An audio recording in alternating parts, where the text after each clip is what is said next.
Well, hello there, and welcome to this episode of the Terri Cole Show.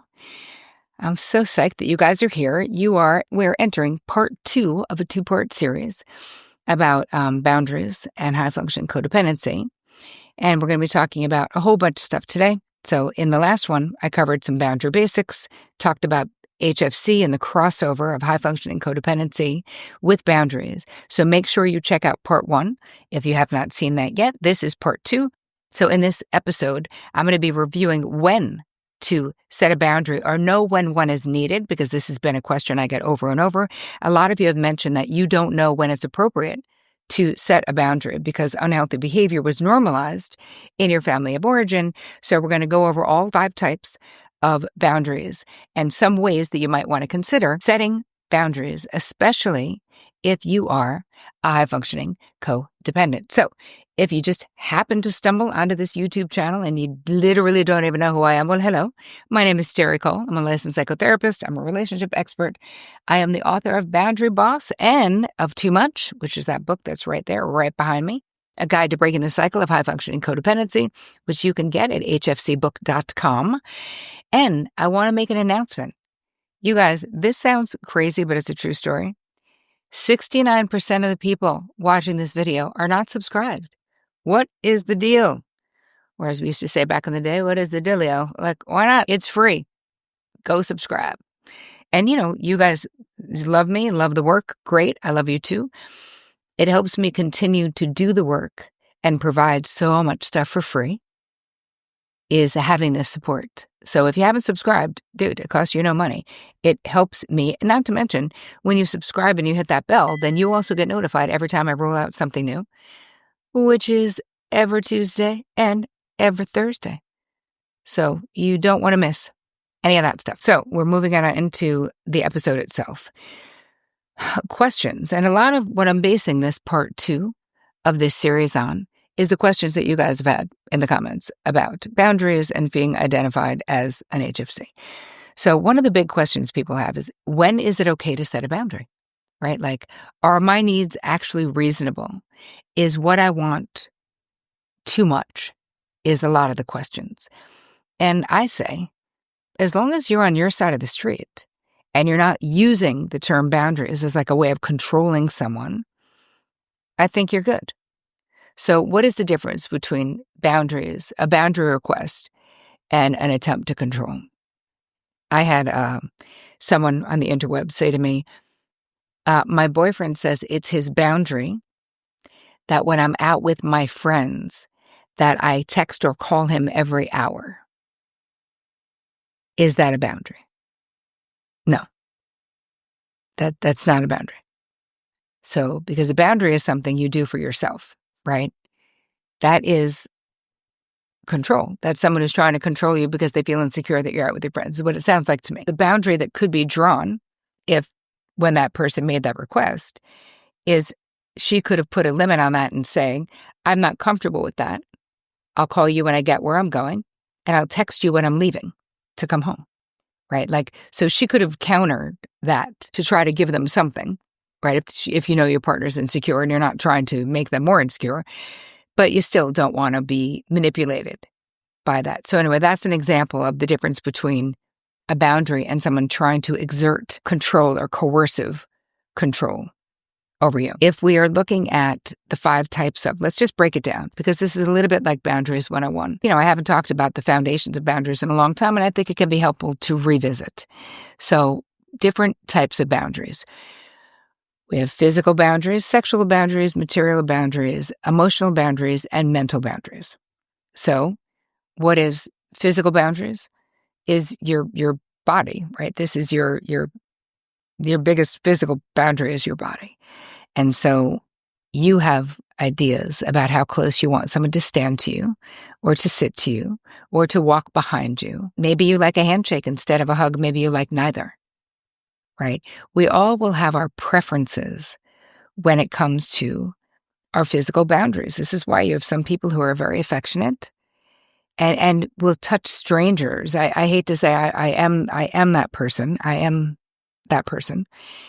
Sometimes it comes back to bite you when you are that person, Because when I was 19, I was out to breakfast with my mother in a very small town in upstate New York, where my mother lives, at the cafe that was right down the street from her house.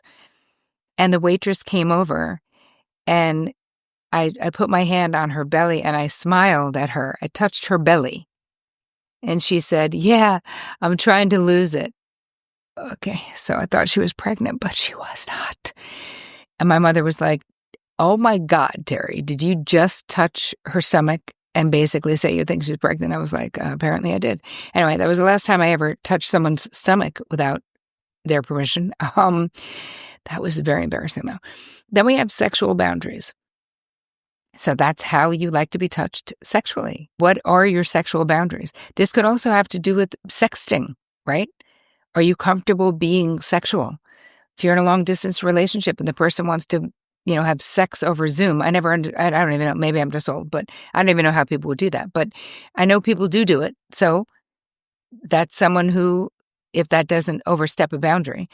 But what I find a lot of times with my therapy clients in dating is that they'll meet someone who wants to be sexual early, or who is already being flirty but in a sexual way. Like, "Oh, I don't know, was I being a bad boy?" Right? So one of my clients had someone who was like, "Oh, wait, was that naughty?"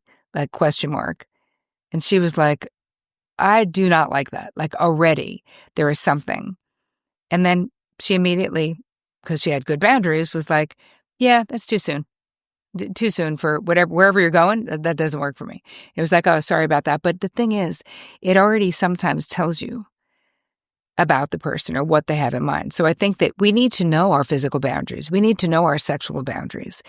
And then if you move into material boundaries, it's how you like your stuff, how you keep your things, whether you lend money or not, whether you lend your car or not. Right? Some people, they keep their cars pristine. Other people's cars are like a dump pit, right? They're literally like going to the dump. None of it is wrong as long as you're keeping your things the way that you like them. Where boundaries come in is if you lend your car to your cousin and they leave a bunch of fast food wrappers in your pristine car, right? That's a boundary violation of a material style where you would have to ask them, "Hey, if you want to borrow my car." But someone who keeps their car that clean is also not that likely to want to lend their car to anybody. But anyway, you get my point with the material boundaries. And the same thing, lending money. Material comes into there. It's like I say financial boundaries fall under the material. And this is something that people find very difficult to say no to, even though most people want to say no when someone wants to borrow money from them, only because it gets complicated so fast and it's terrible for relationships. And so I always tell my clients, hey, you can just say, "Listen, I just have a no lending policy because it's how I protect my relationships. It's not personal. It's just my policy," which can make it easier not to do it, and then stick to it. Don't lend anybody money. It's complicated. And trust me, if you don't, they'll figure it out. If you got abducted by aliens and had no bank account, they would go somewhere else for it, Unless you're like a banker or you want to have a contract with them. But most people don't do that. They feel pressured into lending the money.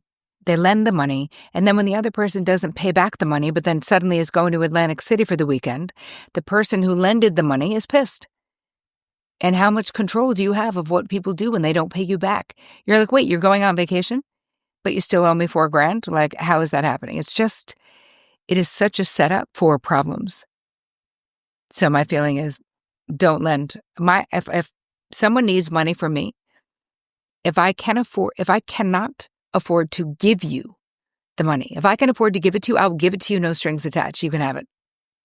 I don't want the energetic connection to the unpaid money. I don't want that between us. But if I can't afford to give it, I'm definitely not lending it. You know what I mean? All right. Move into emotional boundaries. And this is really the biggest struggle for high functioning codependents, right? Because we are typically empaths. We absorb other people's emotions. We feel other people's emotions. Like, I wonder if people really understand. I feel like I should do a whole episode on being an empath and what it really means, because we talk about it a lot. But do people really know what it actually means to be an empath and the life that we live when we are. And then couple it with being a highly sensitive person. Oh my God, it's exhausting. And it's also my superpower. So it's a lot though. When you're a high functioning codependent and an empath, you feel other people's pain, and now you feel responsible for getting rid of that pain, for making them happy. We feel responsible for the way other people feel, what they're experiencing, which then gets us all tangled up in other people's lives in a way that is unhealthy and really is bad for everyone, bad for the relationships, but bad for the other person, because all of the auto advice giving, what is that doing for our relationships when we're telling people what to do? And we feel like they really should be doing what we say. All of this and these types of disordered boundaries are bad for our relationships. And as I had said in part 1 of this little series, anytime you find yourself thinking, oh, I don't want this person to think, or I don't want this person to feel, that's your cue to back up and get back to your side of the street with the realization that how they feel and what they think is their responsibility, not yours. It is more than enough for you to manage how you feel and to know what you think. And so much of the time we don't. So I think that's where we should focus our attention. And then the last is of the 5 types of boundaries, right? We've done physical, sexual, material, emotional, and the last one is mental, which is basically knowing what you think, being able to hold on to your opinion, even if you're talking to other people who disagree with what you think. Having good mental boundaries means we know who we are. We know what's right and wrong. We know what we think, and we're willing to stand up for that, even if it's unpopular. When you have good mental and emotional boundaries, if someone is telling an off-color joke that's offensive to you, you say something. You don't laugh and go along to get along. You go, nah, not for me. I don't like that. Or that's what I would say. Or I put my hand up. Those of you watching on YouTube, you can see. And I'll just say, yeah, no thanks. I'm good. I don't need any of that. Nope, no thank you. Right? So I find a way of stopping the person without making it super confrontational. But I gotta say, I can't sit there anymore and say nothing like I would have done when I was 20, or 25 even. So those are the 5 types. And then we look and say, what are the styles of boundaries, right? You could have boundaries that are too rigid, right? They're too hard, which is you're the person that if somebody hurts your feelings, you're more likely to cut them off, or you're more likely to be withdrawn in anger to show your displeasure to that person than you are to tell them the truth about how you feel. So that's too hard boundaries or too rigid. And then you have porous boundaries, which are too malleable. They're too soft. They're too porous. That's exactly what the word means, where like you can almost see through them, And what does that mean? That's more of like being the pushover or the peacekeeper. And then, of course, what we desire is healthy boundaries, which is, that's the sweet spot in the middle, which means you know who you are and you know and value and assert your preferences, desires, limits, and deal breakers. So if you're confused about any of this, or if you haven't taken the boundary quiz, it's so good. Just go to boundaryquiz.com and it'll tell you what boundary archetype you are. And then come back into the comments on YouTube, and you can do it on Instagram, and tell me what you found out about your boundary archetype. I want to know, boundaryquiz.com. In the meantime, let's talk about when to know how to set boundaries, because I think this is a big question that people have. You have to tune into your body, because I promise you, when you need to set a boundary, even if you don't say anything in that moment, when that person in your meeting made that douchey comment, something happened in your body. And if you think back, you'd be able to go, oh my God, yeah, like I did have a constriction in my chest, or I had a pain in my head, or my throat got tight, or my mouth got dry, or whatever. There's so much wisdom in our bodies. It's always there for us. So the more you honor your boundaries and the more you know yourself And the more you care about your own preferences, desires, limits, and deal breakers, the more easily you're going to be able to recognize when a boundary has been crossed. And the more spontaneously you're going to be able to manage it. In the beginning, it's like we're doing everything after the fact, right? Because it feels, at least for me, it was too threatening to do it like in real time, But after the fact was okay. The more you do it, the easier it is to do it in real time.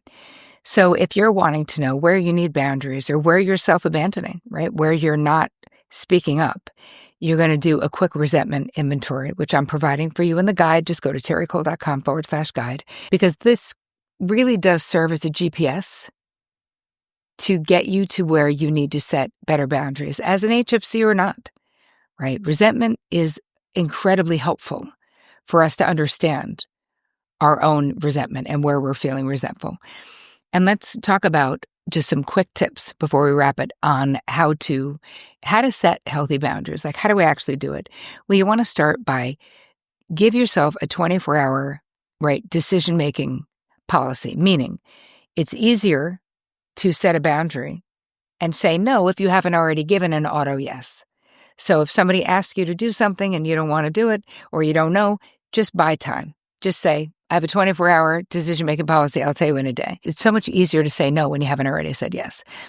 And then instead of people-pleasing, right, you can talk true. Like, start to really look at direct communication as something that is your friend instead of something to be afraid of, right? If you're talking to someone and they suddenly get withdrawn in anger, instead of you just acting like it's okay but knowing that it's not, it's you being able to say, you seemed upset by the comment that I made. What's going on?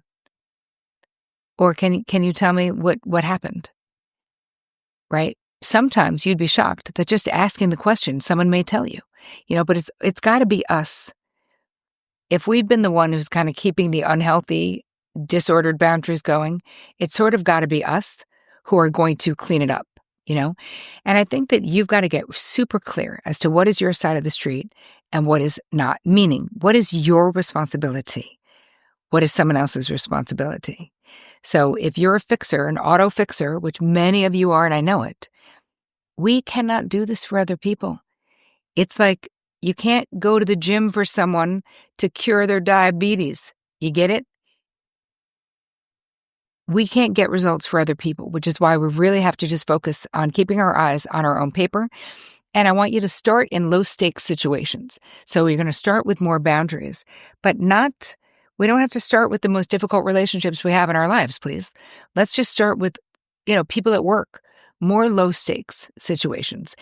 I also have added some boundary scripts in the guide for you, so you have the words. They're more like, some of them are sentence starters, just because having that in your back pocket makes it so much easier to set the boundary when you're actually in the situation.